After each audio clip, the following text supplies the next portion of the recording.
Hello guys, welcome back for the July JRPG news roundup. This is part 1, the second part's going to be coming out in 2 weeks time. So let's get straight into it, starting with the Falcom merch. The Trails trading card game, which until now was only Japan exclusive, is now going global. We don't know when, we don't know how much it's going to be, but this is good. I must say that I actually am looking forward to this, purely because I love myself some trading card games, Magic the Gathering, Yu-Gi-Oh, whatever that may be. I even used to be into Duel Masters back in the day when I was like 11, 10 years old. A Trails trading card game is great. I managed to get one booster pack from Rob, the CEO of Pinbox, when he came to show me the Bracer supply box around about 3 months ago.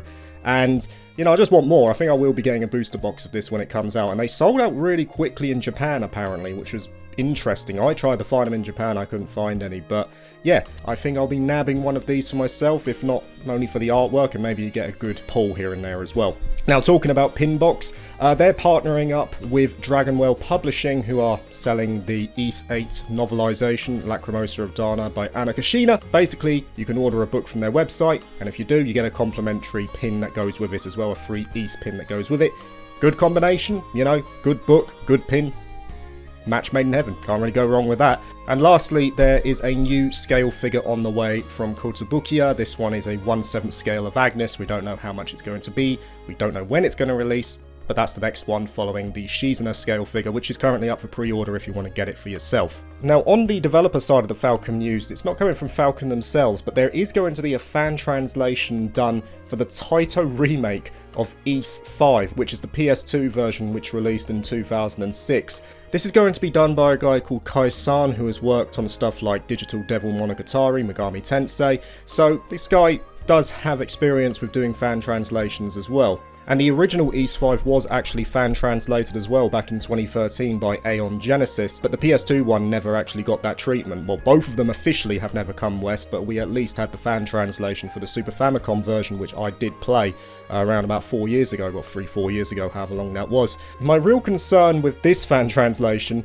is whether it comes out before the release of the Ys 5 remake. I firmly believe there is going to be an Ys 5 remake eventually, and I'm kind of expecting it to be the next Ys game that Falcom release. So I don't think it's going to be next year, because that's going to be the Tokyo Xanadu sequel and a new Trails game. But after that, I think it will be an Ys game and another Trails game on top of that, because obviously they're releasing 2 games a year now. It makes the most sense to me that Ys 5 gets the canonical remake, because it's the only one that hasn't had that treatment up until now. And it's not like Falcom have forgotten it, they still reference the story of Ys 5 in other Falcom games as well, like Ys 8, where Adol loses the sword he has at the beginning of Ys 8 is the sword he got from Ys 5, so the idea of Ys 5 being remade is not outlandish, and in terms of story, it's one of the better ones as well. Like, I know it came out in 1995, and obviously the story is a little bit more bare, but I think they could do a lot with this one, especially with the duo mode that they're using now from Ys 10 onwards. And like I say, there is a pattern that happens with Ys games, where generally what happens is when a new style of gameplay is brought in, the second game is a canonical remake of an older title. So, obviously in the Napishtim engine games, you had Ark of Napishtim, then followed by the Ys 3 remake and Ofen-Felgana, and then with the group-based games you had Ys 7, followed by Memories of Celceta, which was the Ys 4 remake. So, it makes sense that if Ys 10 is the new gameplay, then the next one is going to be the Ys 5 remake. But we'll have to see. I don't think that's going to be happening next year, hopefully the year after. But until that point, hopefully this fan translation goes well, and good on him for taking it on in the first place, so good luck to him for that. Okay, now on to the general JRPG merch. So we're going to be starting with Vanillaware. Yana's scale figure is now complete, Melisandre's in the prototype phase.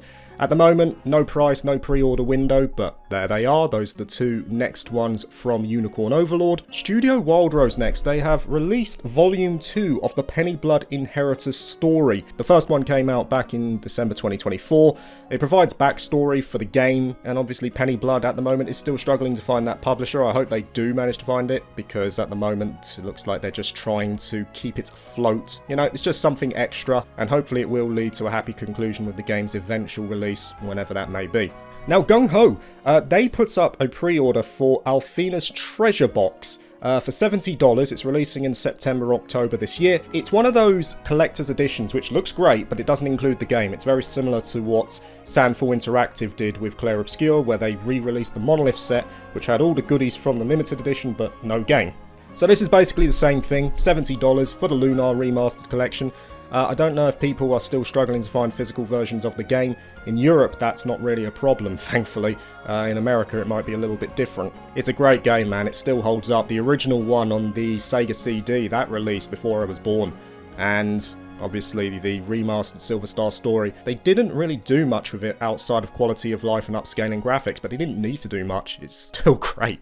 It really has held up well, so I would strongly suggest checking that game out if you're thinking about it. Okay, we're going to round out the merchandise with Square Enix, starting with the Final Fantasy IX 25th anniversary. So Square Enix put out what they're going to be doing to commemorate the occasion, so there's stuff like sales, fan art projects, a vinyl, merchandise and all this kind of stuff. Nothing about a remake, unfortunately. We will be getting up to that in the next section. But there is also a VV picture book. This was previously only released in Japan. It's only $18, so it's not exactly that expensive. Releasing May 2026. It's kind of like a story centered around VV and his life with his grandpa and stuff like that. So if you really like VV the character, it might provide a little bit more backstory on him as a character, if you want to delve further into that.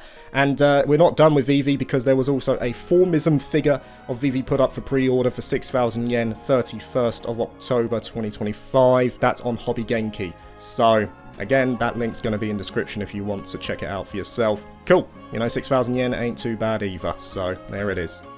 Now moving over to the developer news, and since we talked about Final Fantasy IX, it only makes sense to carry on with Final Fantasy IX, because there were suggestions from Nate the Hate that the Final Fantasy IX remake that has been rumoured for a very long time now experienced some trouble and might have even been cancelled.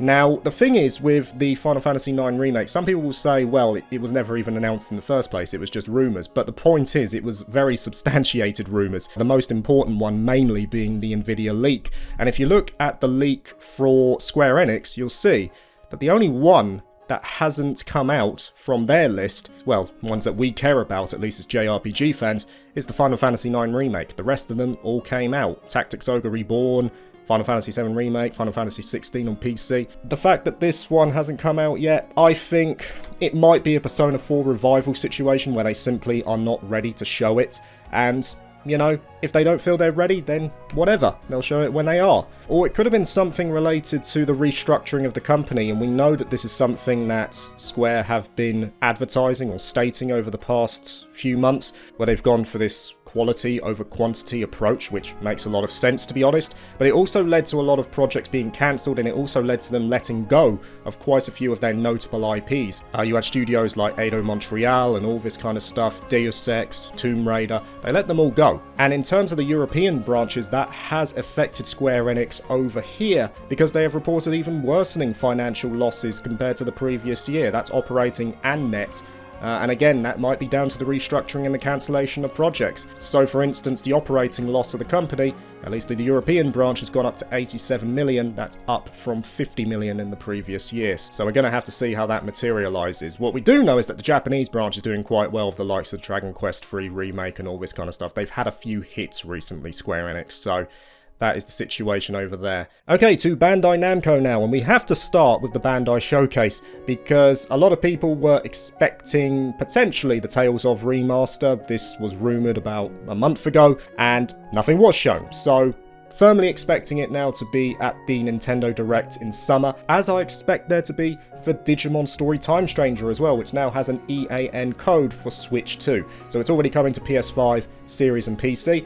Nintendo Switch 2 makes a lot of sense, and it also makes sense to reveal it at the Nintendo Direct in summer as well. I will make that guess. Whether it materializes remains to be seen.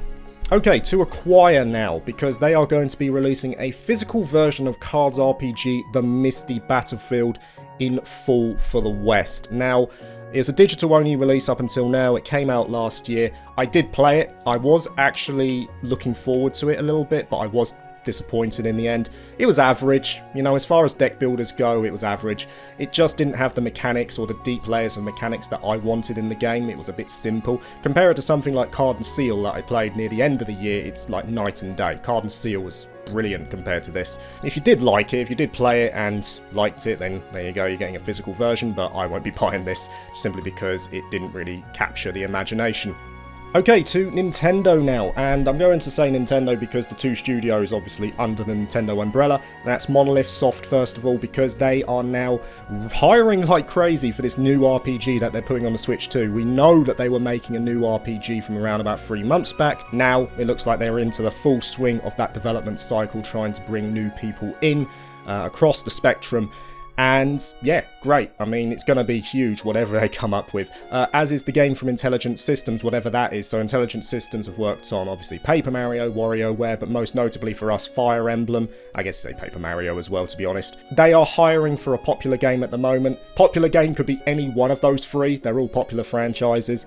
But again, like I said about 2 weeks ago, the only reason I'd buy a Switch 2 at the moment is for a new Monolith Soft RPG and a new Fire Emblem. That's it. I have no other reason to buy one. So this is great news for me to hear that they are currently working on those. However long that takes, could be a year, 2 years, but it's nice to know that they are in the process of getting those ones out. Cygames now, and Grand Blue Fantasy Relink hit a milestone. It sold 2 million, which is great. You know, good to hear. It sold really well, first of all, didn't it? A lot of people were hyped for this game. I was hyped for this game as well, and it was good. It's one of those games that really opens up once you've completed the main story and you start to get into that Monster Hunter gameplay loop. That's not really for me. It's never really been for me to do that kind of stuff. I just wanted to do the story and move on, which, you know, it was still good, still high production values, and, you know, 15 to 20 hours of of high octane fun with brilliant music. Couldn't really go wrong. So good for them for selling 2 million. That's a good milestone. As it is for Persona 5 Phantom X. It's released on Steam, 41,000 player peak on the platform and 1.5 million downloads. So great. I know a lot of people are enjoying it. I personally will not play it just because I'm not really a fan of mobile games or this type of game, even if it is Persona. You know, that's just not for me. But, you know, at the end of the day, a lot of people do enjoy that, so I'm not going to begrudge them for that. And really good to see that Persona 5 Phantom X has actually been a big success over here. Okay, let's end the news video with the upcoming releases, and we'll start with 2 interactive adventure / simulation games, because, again, I do think these are worth mentioning to JRPG fans, especially those who love their story. So there's a romance sim called Lover Kiss Endless Memories coming to Nintendo Switch and PC that has currently been announced. Looks alright, you know, if you're into your romance sims, this could be one for you. But there was also another one from Arc System Works, who are mostly known for their fighting games, but they announced an interactive adventure called Dear Me I Was. It's releasing on Nintendo Switch 2 for summer. Again, maybe another reason to buy a Switch 2, I have no idea. But this does look quite nice. I love the art style, I must say. And like I say, in terms of stories, you do get some very good ones, some very emotionally charged stories with these games. So, could be one keeping an eye on for sure. Very nice. As for the upcoming RPGs, there's an action RPG called Cladoon X3, which is getting a Western release. It's coming to PS4, PS5, Nintendo Switch and PC. Digital only, is releasing in 2025, we just don't know when in 2025. We do know when for this next one though, turn-based RPG Chained Echoes Ashes of Elrant, so it's a DLC coming to PS4, Xbox One, Nintendo Switch and PC on August the 7th. Great news to hear. I don't know if this is like one of their Kickstarter stretch goals or something along those lines, but obviously Chained Echoes, critical acclaim when it first came out. Very good game, and mostly developed by one guy, which is insane to think about, to be honest. So a DLC coming for this, only a good thing. And for me, personally, this is also a good thing, because it's a free DLC for the turn-based RPG Witchspring R called The Followers Fall. It's releasing PS5, Xbox One, Nintendo Switch and PC. Also in August, we don't know when in August once again. This is great, because Witchspring R is a very good game.